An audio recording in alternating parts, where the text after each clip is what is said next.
Oi, Hebreus.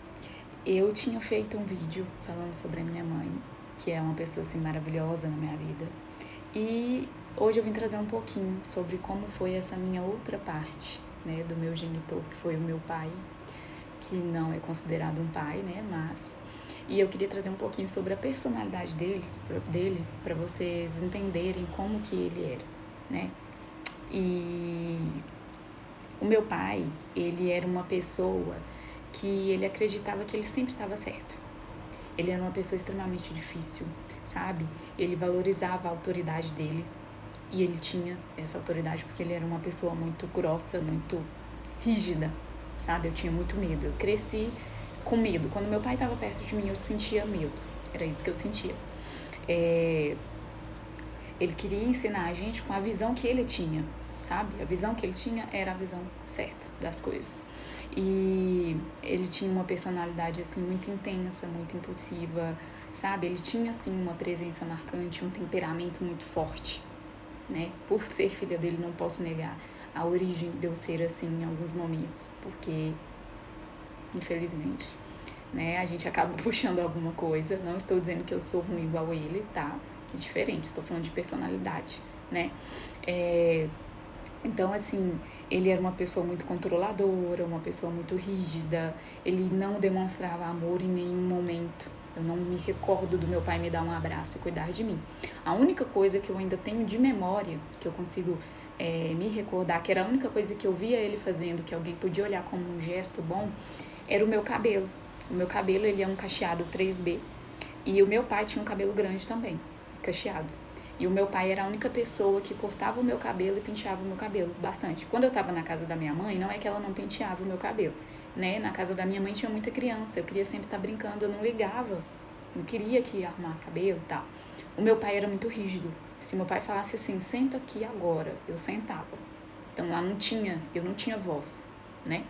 Então, ele era a única pessoa, e eu lembro muito que ele falava isso com a minha mãe, não é pra levar a Jaqueline pra cortar o cabelo, eu que corto, só ele mexia no meu cabelo. Mas enfim, né, fora isso, foi eu péssima. E na minha infância, essa energia ficou muito marcada, porque ele era essa pessoa muito difícil de ser, né? Só que, apesar desse ambiente, eu escolhi construir o meu próprio caminho, a minha própria personalidade, o meu jeito de agir com as pessoas, sabe? Então, assim, eu não cresci e virei ele novamente, sabe? Não virei como eu vou dizer, né? Ah, filha de peixe, peixinho é. Eu não me tornei o que ele era. Apesar dessa figura ser a que eu tinha de exemplo dentro de casa, no pouco tempo que eu convivi, né? Porque eu convivi com ele a mesma época que eu convivi até a minha mãe falecer. A minha mãe faleceu, eu tinha 8 anos. E eu convivi com ele até os meus 8 anos. Eles não eram casados, né? O meu pai, ele era alcoólatra, eles eram separados, mas eu era obrigada a ficar com ele de 15 em 15 dias. E que é um detalhe que eu nunca queria ir, eu era obrigada a ir. Então, assim, às vezes as pessoas acreditam que a gente se torna aquilo que nos criou, né? E eu cresci convivendo com uma figura muito forte. Então, alguém que precisava ter razão, que controlava tudo, que demonstrava força, né? Mas nem sempre carinho, igual eu falei, ele não era uma pessoa carinhosa. E durante muito tempo eu pensei que talvez eu fosse me tornar aquilo. E eu tinha medo do meu pai, gente, muito medo. Meu pai era uma pessoa extremamente rígida e mal. Eu diria mal. Uma vez, eu sempre fui muito bocuda. Não sei se foi por causa da ausência de pai ou se foi por causa da personalidade que eu puxei. Então, eu sempre fui muito bocuda desde pequena, sabe? Eu sou uma pessoa que até hoje eu falo isso, que eu sou muito difícil de seguir regras, sabe? Mas desde pequena eu era assim. Então, assim, quando a minha mãe faleceu, trazendo um assunto aleatório rapidinho, ela foi ser internada, ela me deixou na casa de algumas amiguinhas minhas. E eu tinha que estar ali, porque ela me deixou ali, né? Eu simplesmente arrumei minhas malas um dia, minha mochilinha, 7 anos, tá? 7 para 8 anos que eu tinha. Arrumei minha mochila e falei assim, com a moça aqui, eu tô indo lá pra casa da minha outra amiga. E fui, como se eu tivesse essa autoridade de ir. Eu não tinha, entendeu? Porque minha mãe me deixou lá. E a minha mãe era muito assim também, porque se eu sou assim, imagina a minha mãe. Aí a minha mãe ligou nessa casa da outra amiguinha que eu tava e me esculachou. Quem mandou você ir pra aí? Você acha que você manda em você? E eu, calma, mãe. Que aí eu abaixava a bola, né? Mas eu sempre fui muito assim, entendeu? Tipo assim, eu quero fazer isso aqui, eu vou fazer. Quem que vai me impedir? Até hoje eu sou assim, gente, preciso melhorar. Mas enfim, e aí uma vez eu lembro que meu pai me pôs de castigo, não lembro o que eu tinha feito, que ele me colocou de castigo e ele me colocou de joelhos. E não é joelhos que você agacha, não, porque tem como você ajoelhar e agachar, né, pra baixo. Se eu agachasse, ele falava assim, levanta.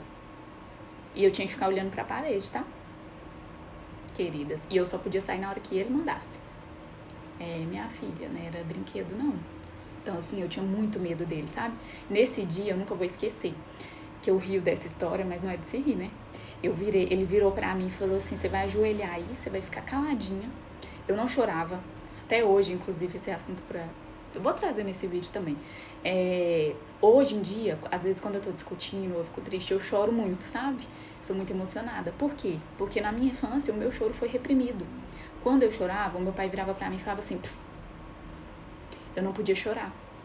Então, eu aprendi, a minha adolescência, eu cresci chorando escondido. Eu chorava baixo. Eu não chorava. Porque ele repreendia o meu choro quando eu era criança. Entendeu? Então, ó pra vocês verem como tudo é interligado. Entendeu? Eu cresci acreditando que chorar é... Entendeu? Eu vou levar uma advertência por eu estar chorando.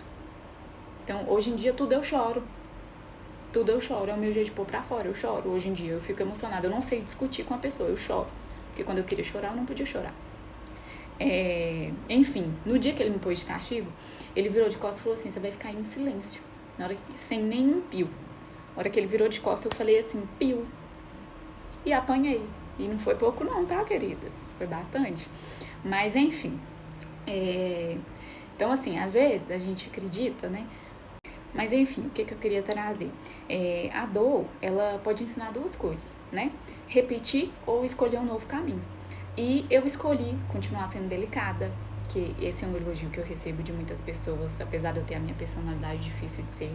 Eu sou uma pessoa delicada, né? Eu sei tratar as pessoas com respeito, eu sei dar um abraço, sabe? Eu sou uma pessoa extremamente carinhosa, né? Então, assim, eu sei tratar as pessoas de uma forma diferente da que ele me ensinou, entendeu? Então, assim, a nossa infância, ela não determina quem nós vamos ser, né? Que é algo que eu falei no outro vídeo, inclusive, né? A gente, a partir do momento que nós temos consciência das nossas escolhas, o que acontece, o que a gente faz, é sim responsabilidade nossa. Não é dos nossos pais, não é de quem criou a gente. É nossa, entendeu? E, assim, uma frase que eu queria deixar pra vocês é que nem todo filho se torna a continuação dos pais. Alguns se tornam o começo da cura.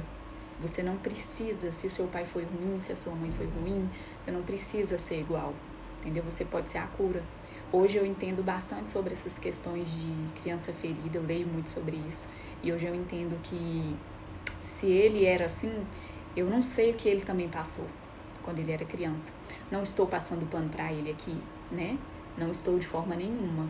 Gente, mas eu ainda acredito sim que o perdão é a melhor coisa que existe. Dentro de mim, eu acredito que eu perdoei o meu pai, mas eu ainda vejo sim que algumas coisas ainda influenciam muito a minha vida, sabe?